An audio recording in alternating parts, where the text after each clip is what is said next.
Hey guys, it's Tim, and this is Wrestling Unlimited, as it's Thursday, and last night was AEW Dynamite. And the reason we're doing this review a day late as well, because I was at Dynamite.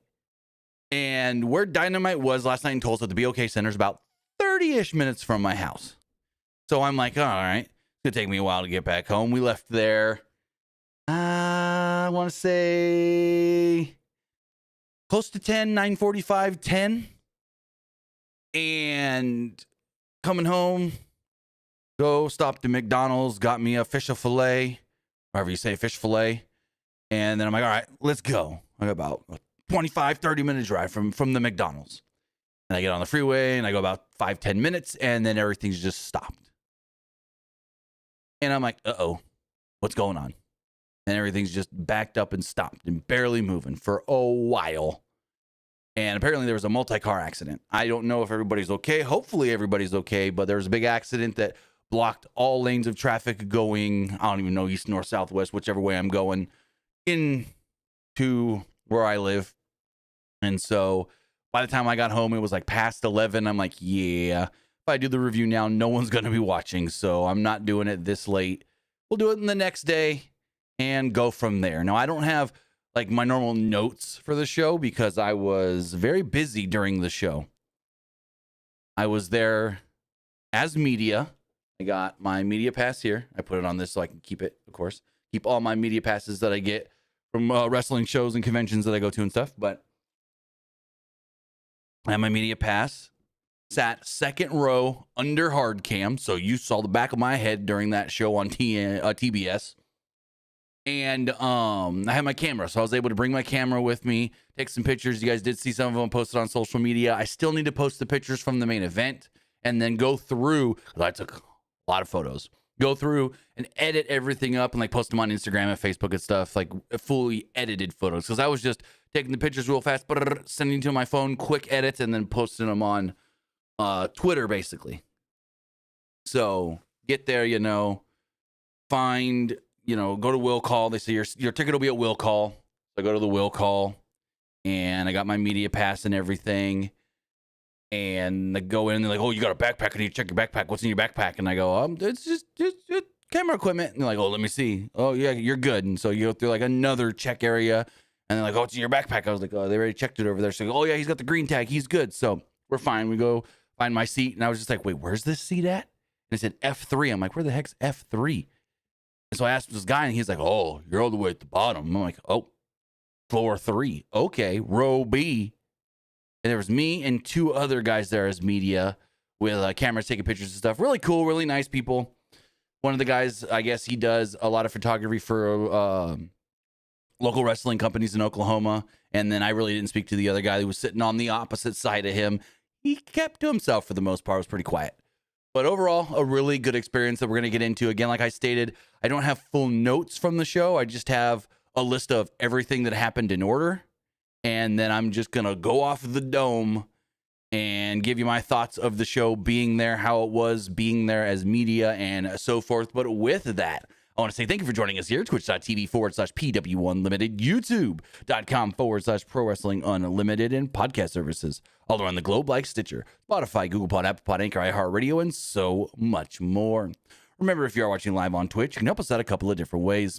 You can help us out by hitting that donate button down below. You can help us out by subscribing to the channel one of 2 different ways. You can either subscribe with a tiered subscription, or you can subscribe with Amazon Prime. Because remember, if you have Amazon Prime, then you have Prime Gaming. Prime Gaming gives you a lot of cool things like free games, free stuff for games, and you always get 1 free subscription to any Twitch channel you want to subscribe to throughout the month. And I greatly appreciate it if you did right here, Pro Wrestling Unlimited. Also, not funny at all, Elite. They thought your backpack was filled with drugs. Not funny at all. Like, not in the least bit. They check every bag going into buildings like that. Any arena or stadium you're going to go to, they check your bag, you dumbass. There was 3 other people that had checked their purses and stuff. So, yeah, they check all bags. Also, Kevin, I don't know how much tickets were. Never looked at ticket prices because my ticket was comped, as you see right here. Because I was media, it said price comp. So, 0. I didn't pay for the ticket. Provided by AEW as media. But remember, you can also help us out over on YouTube. You can help us out by hitting the subscribe button. That way you know we post new videos, when we go live, when we post to the community tab. Also, remember, you can help us out by hitting the join button and becoming a channel member. As a channel member, you get a badge next to your name, emotes and emojis that you can use in the live chat, and you get access to our graphics packages. And finally, if you want to get your comment, question, or concern read live on the air, you can do so by donating a super chat in the live chat. And finally, head over to the Epic Game Store. Head over to the Epic Game Store and buy something. Whether you're buying a new game, whether you're buying an old game, whether you're claiming a free game or getting bucks for Rocket League, Fortnite, or Fall Guys, use this code right here, PW Unlimited at checkout, and you will be supporting us at no extra cost. As far as Dynamite does go, and being there live, I got there, so it said it started at 6:30. I got there right after work, right at about 6:10. I got in there and found my seat. And then it's like 6:30 and nothing's going on yet. And then finally they bring Justin Roberts out. And Justin Roberts comes down to the ring and he goes, Tulsa, Oklahoma. We're going to be live at the top of the hour, 7 o'clock with AEW Dynamite. But we thought we'd give you one match free before it takes place or something like that. They had a dark match. It was two local guys against the Outrunners. And it was a fun match. It was I wouldn't say 50-50 back and forth, but I wouldn't call it like a squash. It was just a fun match for the Outrunners to get a win that didn't really mean anything because it wasn't on TV or anything. But the Outrunners did their shtick. It was fun. The other guys worked well with them. Nobody botched anything. It was a clean, enjoyable match. So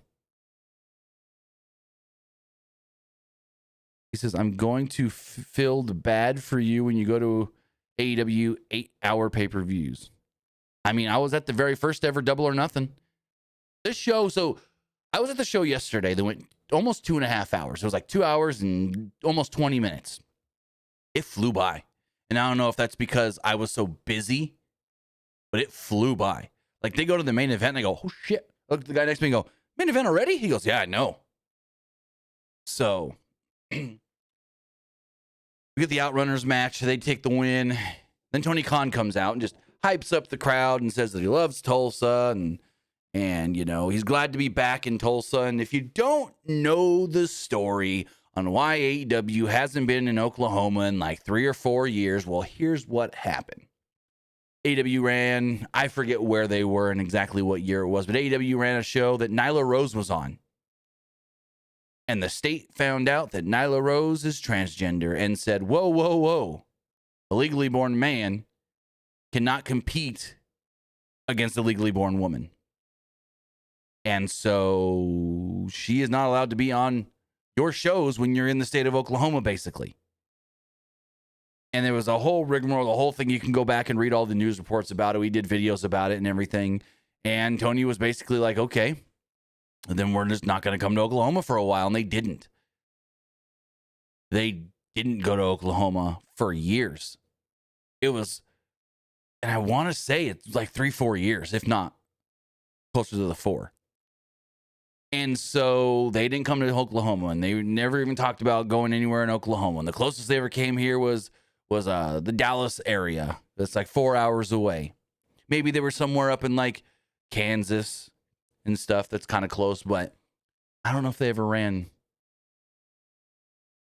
many in Arkansas. I don't remember ever hearing many AEW shows in Arkansas. Anyways, I'm trying to think like what's within like a 4-hour radius of us.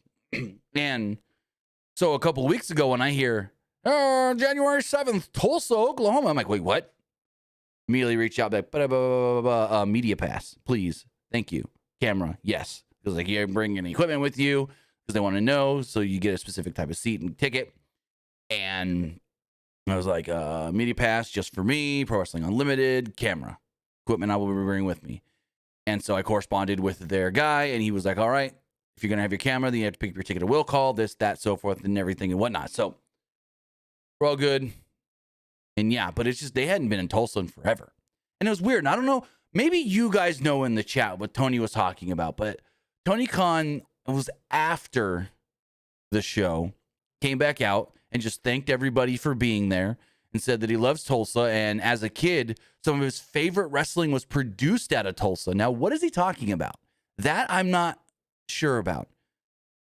like non-WWE, ECW, and WCW stuff, and I guess you would say NWA, the Crockett stuff from like, so what I'm talking about. So like anything before 2000 that wasn't like on TV, I didn't really know about. Or if it was considered indie, I didn't really know about. I barely knew WCW and ECW were a thing before the year 2000. But so I don't know what he was talking about when he said some of my favorite wrestling was produced in Tulsa. I don't know what. Let's hold on. Let's just Google Tulsa Pro Wrestling 90s. I don't know. Is it 90s or 80s? World Wrestling Empire from Tulsa. Is that what he's talking about? I don't know. I don't know what wrestling he would be talking about. Oklahoma Pro Wrestling, UW. I don't know. But so the show starts, and they're like, right before the show started, they go, "Hey, Tulsa.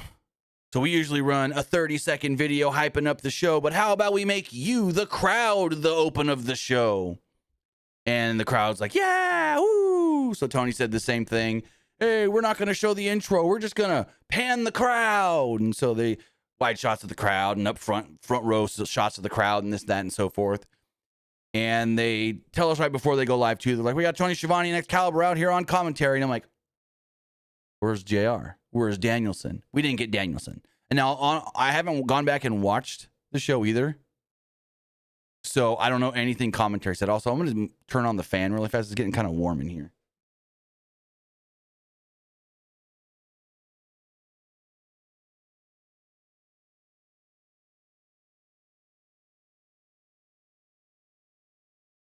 Sorry about that. And so show opens and JR gets a big entrance and he's walking slow down to the ring. This man's old. Anyways, he comes down to the ring and they open up the show with Renee Paquette. It says earlier today. And she is talking about how she's in front of the medical room, the trainer's room. And she says Jet Speed have been attacked and cannot compete tonight in their 6-man tag team match. And they were supposed to be teaming up against they're supposed to be teaming up with Jack Perry. I don't know why I couldn't think of that. Against the Demand. And she's like, "Ricochet, what do you think of all this? You put a bounty on them." He's like, "Bounty? I didn't put a bounty on them. I just said if somebody wants to take them out for me, maybe I can reward them." And she's like, "That's literally a bounty." He's like, "Yeah, okay, whatever." And Don Callis walks up. And he's like, "Hey, we took care of him for you." And then in comes Mark Davis and the debuting Jake Doyle, who you may know from TNA as Jake something. According to a FIFO report, his contract did expire with TNA on the 1st.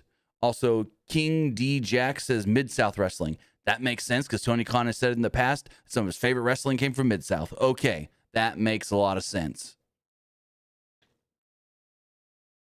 So,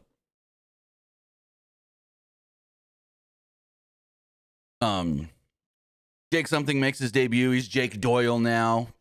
And they say that Jack Perry's going to need to find 2 new partners. But the show opens up, Jon Moxley versus Shelton Benjamin in a Continental title eliminator match. And I looked at the guy next to me and I go, "It's a Moxley match. Do they fight in the crowd? I don't know if Benjamin would." But he did. And so when they fought in the crowd, the guy looks at me and goes, "Oh, Benjamin actually fought in the crowd." And I go, "I bet you Bobby Lashley wouldn't have done that." So, anyways, it's Jon Moxley versus Shelton Benjamin. And they have a really good match. Like, this was a fun match. But why wasn't it just a title match? What? It's got the same rules as a Continental title match. It's 20 minutes. It's got the time limit. And here's the weird, dumb thing about it. So it's, if Jon Moxley wins, kapush, kaposh, whatever, we're done. But if Shelton wins, then they rematch it and he gets a title shot. But if it goes to a time limit draw, that means Moxley didn't win. Shelton didn't win. But they treat it like Shelton won. Shelton then still gets a title shot because the champ he didn't lose to the champion. But you didn't beat the champion either in a 20-minute match. So why should you be getting an opportunity to face him again in a 20-minute match if we know you can't beat him in a 20-minute match? That part doesn't make sense to me. That part is dumb. Why, if it goes to a draw, should the challenger still get the title shot the next week? He should only get it if he wins. But, what was it? Benjamin tried to go for a handshake early, and Moxley slapped it away. The two start fighting at the bell, and there's one spot where Benjamin pushes Moxley up in the corner and boom, slaps the shit out of him right in the chest. Not just a chop, but it was like a slap to the chest. And I have a shot on, I think I posted it on Twitter. Let's see. I can pull up some of these photos from Twitter. Let's see. Did I get this? Yes, this photo of Moxley just, oof. This one. Moxley taking that chop. Oof. So they go, they fight, they end up fighting off into the crowd and everything, and I can't see anything for like 2-3 minutes, and I'm just like, oh, well, gotta wait on this one, because again, like I said, I was under hard cam. They fought over on the other side, and so they keep going, and they're fighting and doing all their stuff and their rigmarole. They get back into the ring, and they do a little bit of catch wrestling. Maybe not catch wrestling is the right word, but like some amateur stuff, and they're grappling a little bit. And eventually we get the, 10 minutes have elapsed, 10 minutes remaining. Then we get the 5 minutes 5 minutes remaining. And so, Elite, you're not funny. I literally said Jake Doyle, you dumb. Jake Doyle. Whoop. Not doily. That's not even funny. Anyways. So Benjamin then starts, taking Moxley to Suplex City, and Moxley's doing the faces up. And Benjamin's kind of getting a good advantage on him. They're hitting big moves, kicking out, hitting big moves, kicking out. And then eventually we get the 1 minute call. And I'm like, well, I doubt this goes to the time limit. And they're fighting, and Benjamin catches him in a triangle choke. And so Moxley's over there like, ah. And then eventually he stacks down on him. 1, 2, 3. Benjamin gets pinned. He got caught in his own submission with the pin. And MVP stands up from commentary and was just like, what was that? What was that? And he's just like, the freaking judo black belt couldn't believe it. His guy got beat off going off of some, after trying to do the submission, then whatnot. So, yeah. Moxley does pick up the win. And then afterwards, this was an interesting thing. Moxley gets out of the ring. Benjamin's kind of still in the ring sulking. Moxley gets back in the ring, and the ref goes over to Moxley, and he's like, hey, and he gestures handshake. Then he goes over to Benjamin and gestures handshake. And so Moxley puts his hand out for a handshake, which was kind of weird. It was like the ref told them, hey, do a handshake spot thing. I don't know. Weird. But Moxley then offered the handshake. Benjamin accepted, and the crowd applauded. Crowd was good. I will say that. This crowd was good. So then we see Darby Allin in the back. He's on a skateboard, and he's just pacing around. They didn't tell us what he was looking for. At least we didn't hear it. I assume it was Pac. Then we get shots of Tanahashi and Okada from the Tokyo Dome, and the crowd erupted when they showed this. So that was really good. Then we got a video package hyping up Kenny Omega wanting to go after MJF in the world title. Then the graphic says, Kenny Omega returns next week at Maximum Carnage, and the crowd boos. Because it's like, oh, we wanted to see Kenny tonight. We don't want to watch him next week on TV. So we have a 6-man tag. And it's the Demand. Ricochet, Toa Leon, and Bishop Khan against Jack Perry and 2 mystery partners. So everyone's in the ring, and we're wondering what's going to happen. And all of a sudden, we hear the Super Kick Party! Now come Young Bucks, and they're original AEW Young Bucks. They ain't these Matthew and Nicholas no more. They've got the fringe on the tights. They've got the confetti cannons going off. They're doing the pose. It's all OG AEW Young Bucks. They come down there. They embrace with Jack Perry, and they have a fun AEW party match. And I do have some photos from this match that I could pull up here. We've got this one here. Ricochet healing it up. Did a lot of jaw jacking with the crowd, So we've got this photo here. Ricochet talking crap to a fan in the front row. And I also have, there's a spot where Jack Perry literally dumps Ricochet on his head. dumped him right on his head. Like, oof, DDT. Ricochet went. I may have got the shot. I haven't checked. I just wanted this one because you can actually see the head hitting the mat. But Ricochet fully extended himself. And then I think I have one more shot. No, that's from after the match. So we'll go back to that here in a moment. But it was a good AEW party match. A lot of big spots where, the Young Bucks and Jack Perry were doing the quick, fast moves. Ricochet was doing some of his high flying, but then you had Gates of Agony. I think we're still calling him Gates of Agony. You had Gates of Agony doing the power moves and everything. And there was at one point, I want to say Matt had, who was it? Oh man, I can't remember now. Toa Leona maybe, or maybe it was Bishop. Toa Leona, I think it was. Like he was holding them draped from the apron. So then Nick jumps with a swanton onto him, crashed to the floor.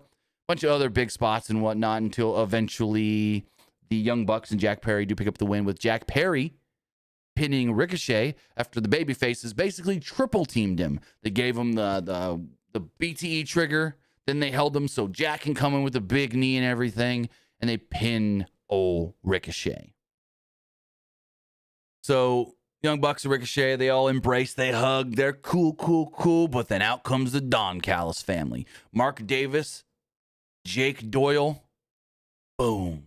They hit the ring. I got this really good shot of Jake Doyle. I think he was on, I can't remember who he was attacking here, but I got this really good shot of Jake Doyle. And then, so they attack the Young Bucks. More members of the Don Callis family come down. But then Jet Speed, who were supposed to be in this match, they say is hurt and can't wrestle, come down with, I think, hockey sticks. And they attack. They try to even the odds. But then more members of the Don Callis family come down. Because remember, that's like a 20-man unit. And then the lights go out. And I see somebody run from the ramp in a suit. And I look at the guy and go, who wears a suit? In the Don Callis family. What is this? And man jumps into the ring. The lights come back on. And we know exactly who it is because he's wearing the Andrade mask. So it's like he comes in with the mask, and it's supposed to be this big shock and awe when he takes the mask off, but everybody knows whose mask that is. It's freaking Andrade. So it's like, oh, okay. He got that good lawyer. So he's been working. If you saw, he worked at Tokyo Dome. He's working here. He's working hog wrestling soon. Andrade is back in the exact spot they wanted him in when he first was returning. So I guess you could say that's good to see. And then randomly, and I don't think most people noticed this because only one person around me even noticed this. Freaking FTR just all of a sudden appears up on the top of the ramp with Stokely. And the guy standing next to me goes, I think that's FTR up there. Oh, yep. Hey, FTR's standing up there at the ramp. I said, what? Huh? What the hell were they doing just randomly standing up there? Well, I don't know what that was. If anybody knows what that was all about, I don't know what that was. Why was FTR just standing at the top of the ramp at Stokely? Also, hold on, give me 1 second. Stoke.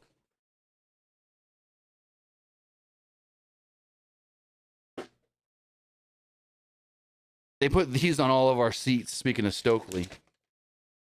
Stokely Foundation. These were on everybody's floor seats. Nobody held them up that I saw. I didn't see a single person holding them up. Because I think most people didn't even realize that Stokely came out at all on the show. So, yeah. So then they come down to the ring to, what's the word I'm looking for? Change up the mat, and they put like a carpet down. And I'm like, oh, we're getting the Willow celebration. And that's exactly what we got. Renee Paquette is in the ring and introduces us to the new TBS champion, Willow Nightingale. Willow comes down with her fellow women's tag team championship partner, Harley Cameron, and the AEW Women's World Champion, Chris Statlander. And I'm just like, wait, these two like hated each other to where it was almost a blood feud. And now they're just buds. They're just cool. They're just whatever. Like the Willow Statlander stuff has been so weird. And you want to talk about weird. This segment did nothing. This segment accomplished nothing other than, hey, we're going to humiliate Mercedes in this segment. Like, I was talking to the guy next to me. I'm like, what, if anything, did this segment accomplish? He goes, I couldn't tell you. I don't know what this is supposed to be building to. This was a nothing segment. He literally said, this is a nothing segment. I was like, yeah, it really was. Willow came out there, and I would say this is one of her weaker promos because she was overdoing it.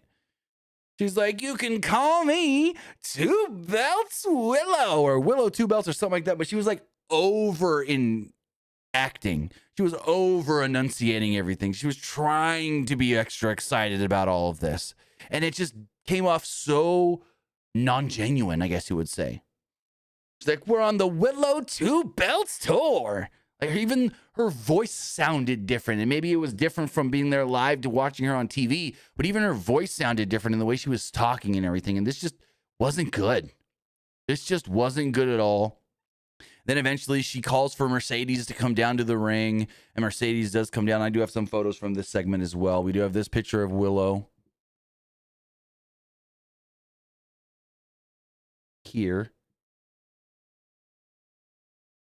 And then Mercedes does make her way down to the ring. She's wearing all white, and she's got this big hat on. And she's, sulking, and she's all upset and everything. And she takes the hat off in the ring, and her hair's all disheveled. And she's upset, and she's got like the makeup that makes it look like she's been crying and everything. And then the segment just falls off the rails. Willow says something to her I can't fully remember right now. And Mercedes is just like, doesn't say a word, and just like, and there's a table there with snacks and desserts and everything, and she starts throwing things, and Statlander just calmly walks over to the table, grabs the cake, picks it up, and goes, can't mess up the cake, and walks away with the cake and goes and stands over the side of the ring. So Statlander's just standing there with the cake. Mercedes throws everything else off this table, and Willow kind of just looks at her and laughs. So Mercedes goes at Willow. Willow ducks it. She trips. Boom. Face first into the cake. And then all three fucking baby faces screw with Mercedes a little bit before Willow gives her just a doctor bomb on the cake. So it's like, yeah, the heel got made to look like a geek. But what did this accomplish? What did this segment do other than suck A because they had all the light? Here's the other thing. They had all the lights turned off except for like a spotlight in the ring. And apparently this didn't look good on TV is what I was told. And then while the lights were off, I noticed something in my peripheral. I look over and there's just smoke coming up from the stage, just big old puff of smoke. And it happened again later too. This was the second time it happened. So when the lights went out for the lights out match, let's throw this image up on the screen. I don't know what was going on here, but it was just smoke, and it just kept coming and coming and growing for some reason. It happened both times the lights were out, like where the lights were down but not fully out, I guess you would say, when the Willow segment, and then when they were starting the lights out match. Very weird.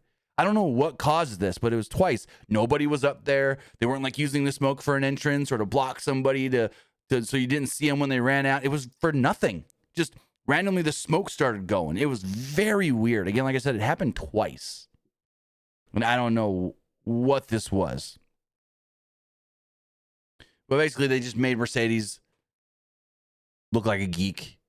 And the baby faces all laughed at her and walked off. This accomplished nothing. This sucked. This was dumb. This was stupid. We don't know anything about who's challenging Willow for the TBS title, who's challenging Willow and Harley for the tag titles, and we don't know anything about who's challenging for the Women's World title. Now, we do know that the Triangle of Madness want to fight them all. So I guess that's what's next. Maybe the Sisters of Sin go for the tag titles and Thekla for the main women's title. But who would care about that? Oh, wait, nobody. We got a Mark Briscoe video. He's on the farm. Says TNT, or he's Continental champ. No, he's TNT champion. He's itching for a fight. He said he was tickled when he learned Hechicero was next in line. He's going to place that title down on Hechicero's magic ball. And on Collision, they're going to see who comes out victorious. The conglomeration, he said, we're all strapped up these days. We got me with this title. Willow got 2. Harley got a title. We're all good. He's like, the day in rain, we defend, or something like that. Then we got the Triangle of Madness video. And Thecla just talked a bunch and was just like, we're coming after all you champion women. Okay.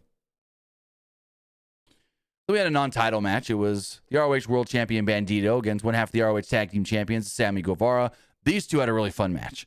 These two worked perfect together. This match was great. And I do have some photos from this match as well.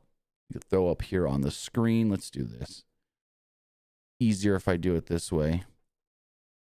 So there was, these two worked full lucha style. Back and forth. Very well worked match. At one point, Bandito did the gorilla press up to the one-arm gorilla press and then slammed him down. There's also a spot where Bandito was on the outside. Sammy did the swanton to the floor. No, I think it was a swanton. May have been a shooting star to the floor. Whatever. Sammy did the dive to the floor. And like I said, these two worked really well together. There's no bullshit in this match, which was really good. Sammy's got this new weird Zorro mustache. I don't know how long he's had that, but he looked kind of funny and weird. And so a lot of big moves in this match, a couple 21 plexes and whatnot. There was a GTH avoided a couple of times. Sammy did a big pop-up cutter, you know, like the Os cutter or the OG cutter that Javon does. That connected really well where the crowd actually thought he could have won off of that when he went for the pin, but he didn't get it. And so I'm trying to remember. Or down for a segment. Give me 1 second, guys. We should be back up now. All right, we're back up. We're back up. I don't know what happened there, but I lost connection for a moment. Let's see. We're back up. We're back up. So MJF's music hits. And he comes down with Jonathan Cruz, who he says is his friend and translator.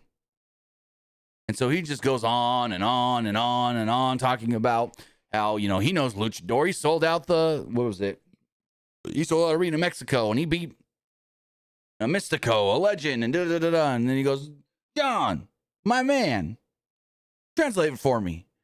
And so he's talking and they're boo, but they were booing this man. But then every time he would go, MJF, the crowd would do it with him. MJF. And then they're back up, boo. And then he pointed at MJF, boo. And they're booing again. I'm like, what the shit?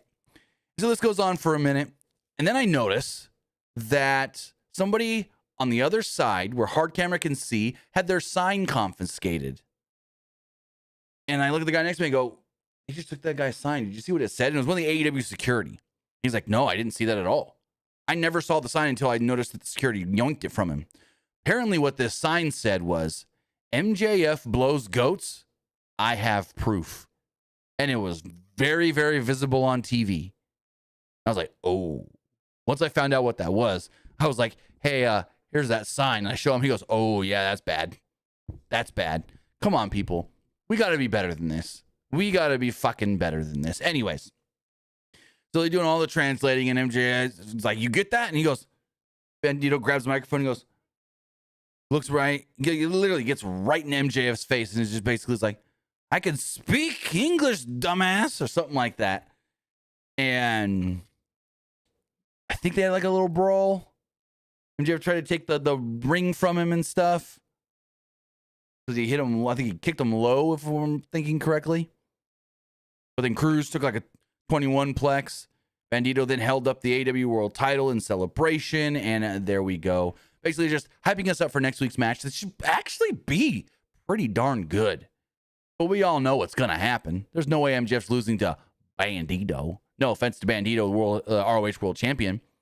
But, yeah, they made Bandito look good against MJF so that way he can get beat. Then there was a Brody King video that played. Basically, he's just like, I want to come after the world title. Then we had... Ruben says, your mic is off. No, it's not. Your microphone emoji with off. I don't know what you're talking about. The mic's not off. So you... mic's not off. Anyways. So then we had Tony Storm versus Marina Shafir, and this match was just bad. This match was not good at all. I do have this one shot of Marina Shafir I can show. She's coming in with her entrance.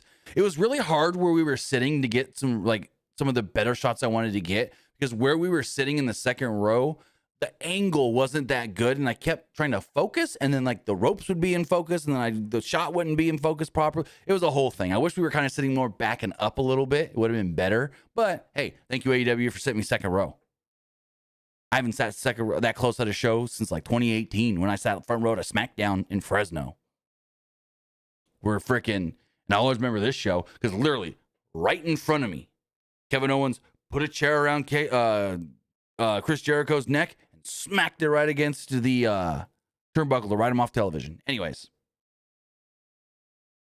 So yeah, Marina Shafir versus Toni Storm. This match was not good at all. It was weird. Like, Marina dominated most of the match. Toni would get an offense here or there, and then Marina would knock her out, knock her down, and then Marina would like pick her up, and Toni would be like ragdolling. So Marina would like fake dance with her and like play with her, and she'd like spin her in, spin her out, and then elbow her, and like spin her out, spin her in, and elbow her again. It's like a very weird match. It was like Toni Storm is part of the conglomeration-ish. She's a conglomeration adjacent. They're feuding with the Death Riders. Marina's a woman, so they need another woman. And then, you know, Death Riders came out. Everyone's booing Wheeler. Wheeler, you suck. Wheeler, you suck. And yeah. So, you know, they're fighting and everything. And this match is just not that great. And Marina Shafir, God bless Marina Shafir. She sets Toni Storm up in a 619 position, bounces the ropes, comes back in, and is supposed to swing around like for a 619. Right. But instead of hitting the 619, she was supposed to take her feet and clasp the head of Toni Storm and then pull her down and spike her on the apron. But she didn't even get around halfway.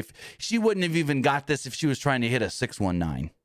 She started to swing around and immediately lost her grip on the ropes, kind of fell down, then tried to throw her legs up to grab Toni and missed, and then did it again, and then kind of pulled her down, and then you could see she's got a look on her face like, fuck it, and she just got back in the ring.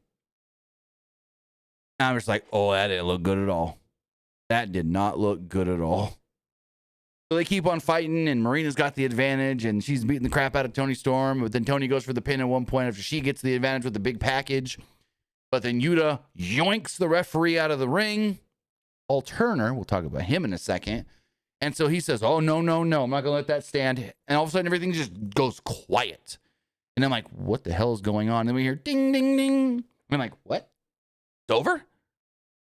And at first, I didn't notice that Wheeler had pulled the ref out of the ring. And then the referee says, or Justin Roberts says, the referee has called a stop to this match. Toni Storm is your winner by disqualification. And I was like, oh. Okay. And then I saw like the replay. Yuta pulled him out of the ring. Okay.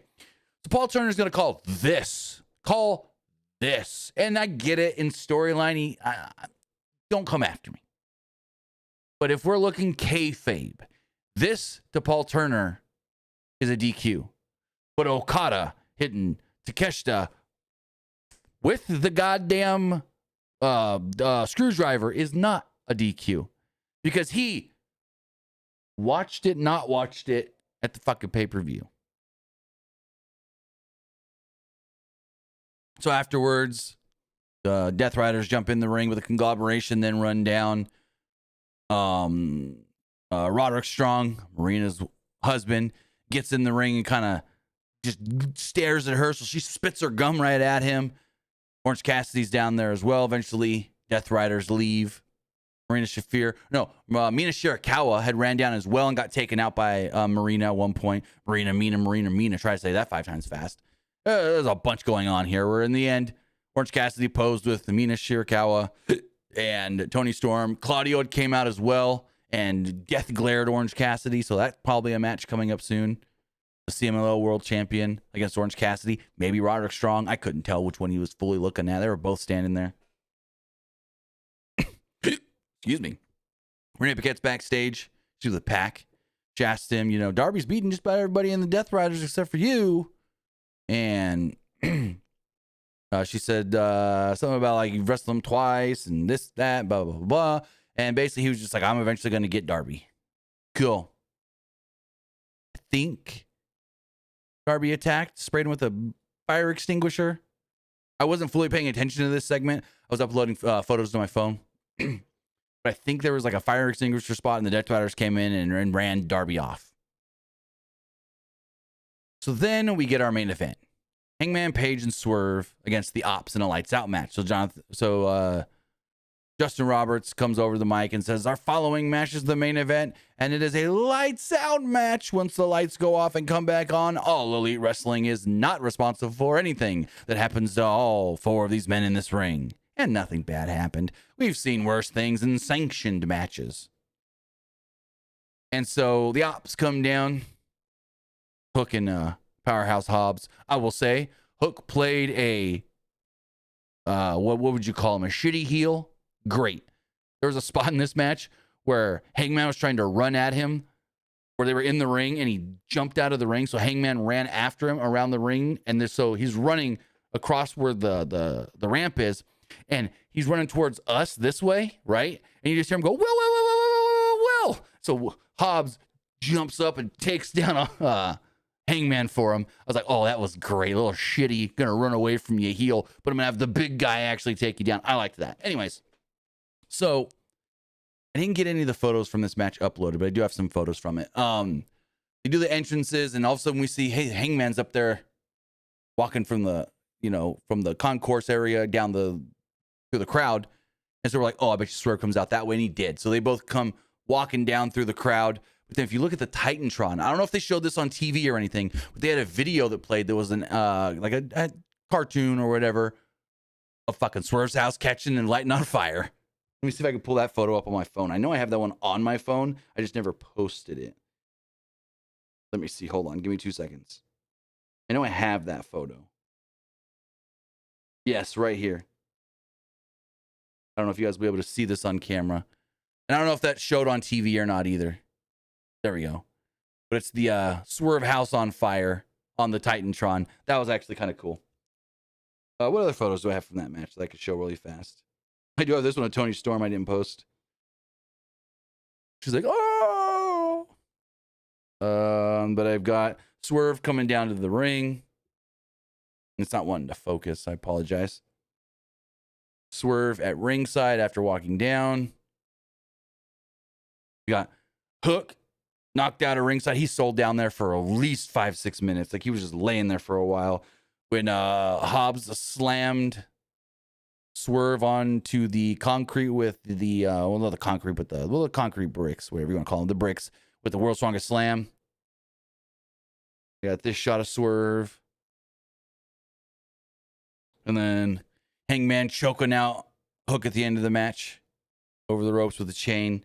Chain played a good amount into this match. Oh, and then I have this shot of Hangman afterwards, and this shot of Swerve afterwards. I'll post those as soon as we're done here.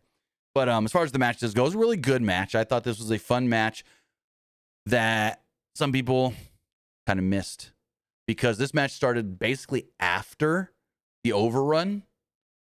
And there's a couple of things here. If you had this like recording on your YouTube TV, it didn't record because Practical Jokers was set to come on. And then if you're watching on Max and you don't know, sometimes the overrun doesn't play and you got to like find it somewhere.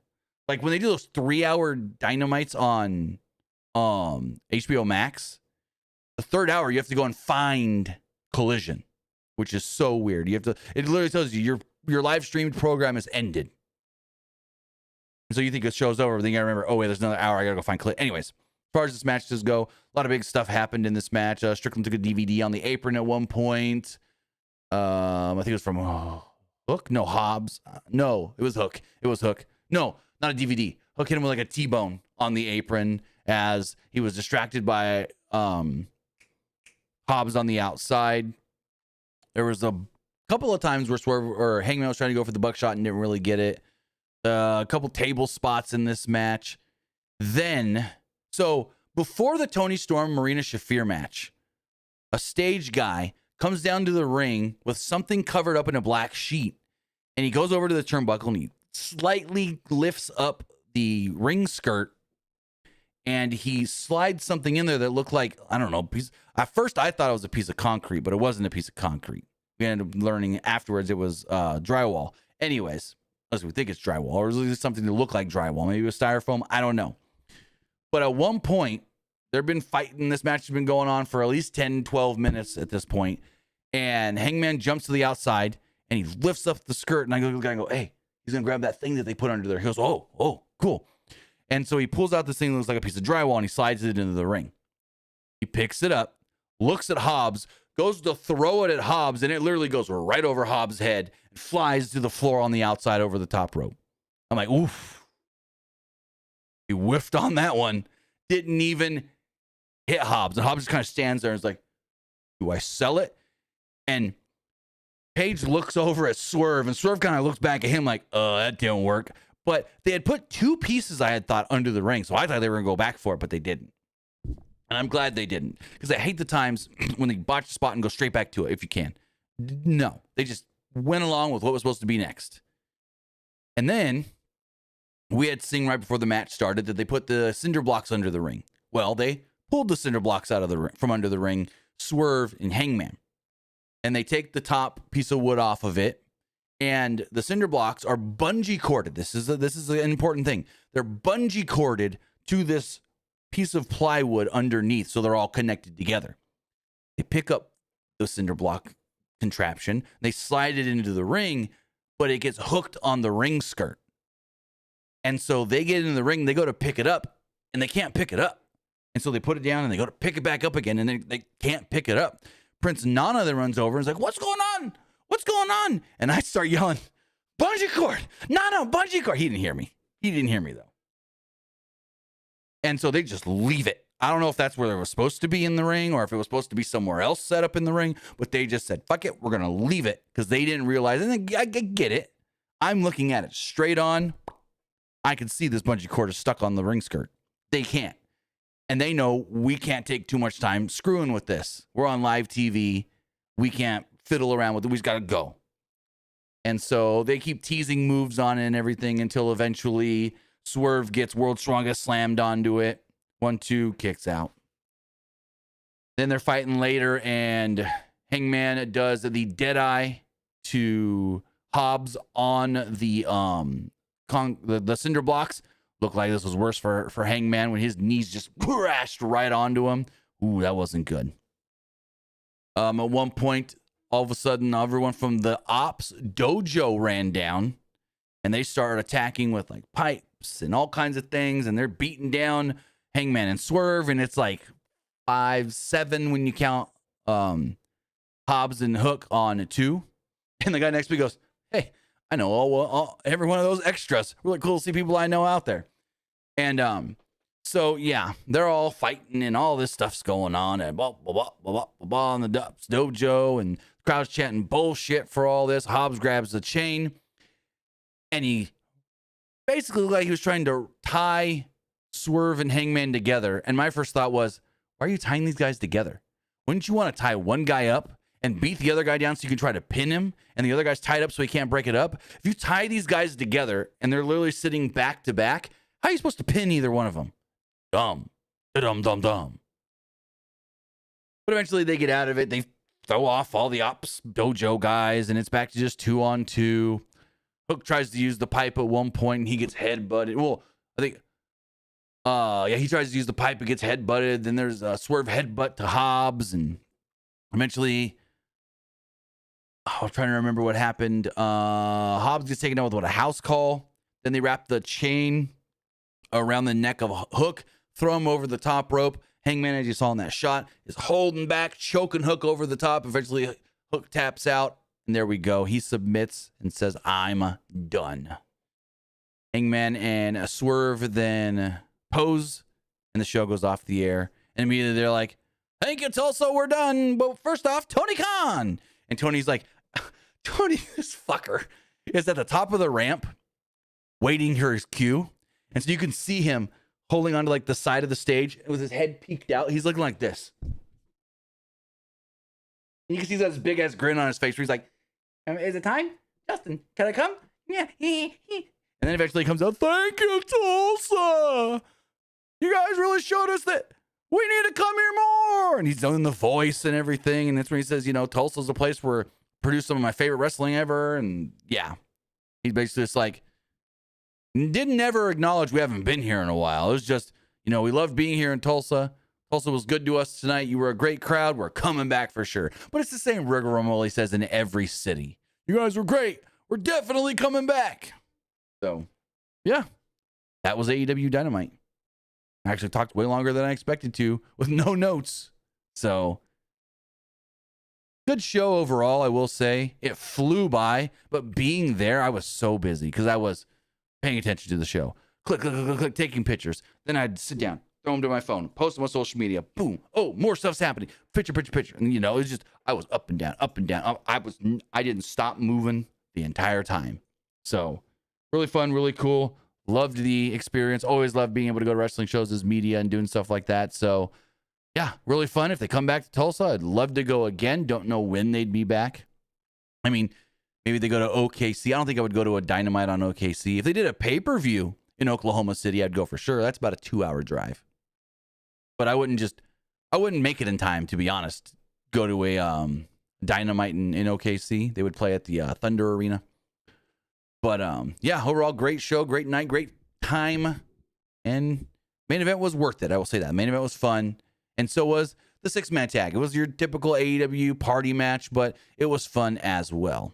But with that, guys, that is going to wrap everything up. I want to say thank you for joining us here. Twitch.tv/PWU Unlimited, YouTube.com/Pro Wrestling Unlimited, and podcast services all around the globe like Stitcher, Spotify, Google Pod, Apple Pod, Anchor, iHeartRadio, and so much more. Now, tomorrow, Friday, the 9th of January, SmackDown is international. And with that, if you have a VPN, you can watch SmackDown live on Netflix at 2 Eastern, which would be 11 Pacific. And I'm going to watch the show live. And then as soon as it's over, so I'm going to start the show at work. I'll watch it at work, the first hour. And then at 2, I leave on a Friday. So second hour, I'll be watching while I'm driving home. I don't know if I'll have notes for the second hour of the show. Maybe I'll ask a friend to take the notes for me. I don't know. Actually, I'm going to have to call. I got someone who'll do the notes for me. And so we'll do that show early tomorrow. The review for SmackDown will be early tomorrow, and it's going to be at a normal time. So with that, guys, Elite says you did bring your kids. How would I bring my kids? I literally had a comp ticket from AEW, 1 ticket. I did not bring my kids. I never once said I did. So why? Anyways, have a great night, guys. And we'll see you back here live tomorrow for Friday Night SmackDown.